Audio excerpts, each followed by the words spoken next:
If y equals e to the power of x squared plus 2, calculate the derivative dy dx. So first of all, we can see that this is a function e to the power of something, where there's another function inside that function, which means we need to use the chain rule. And on the formula sheet, we're provided with the chain rule that dy dx equals dy du times du dx. So that relies on us knowing that there's some inner function u at play here. So what we're going to do is we're going to let u be the inner function. And in this case, the inner function is this x squared plus 2 that's appearing in the power. So u is going to equal x squared plus 2. And that means that our function y is simply equal to e to the power of u. And now as part of the formula, we need to calculate dy du and du dx.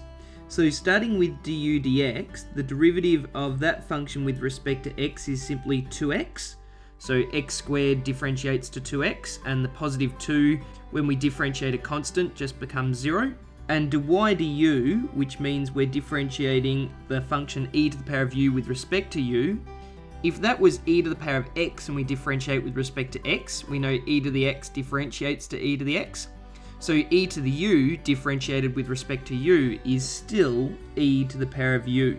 And then we know that the chain rule dy dx is simply equal to dy du times by du dx. So that is on the formula sheet, but I often find it useful to have it written out just so I get the working right.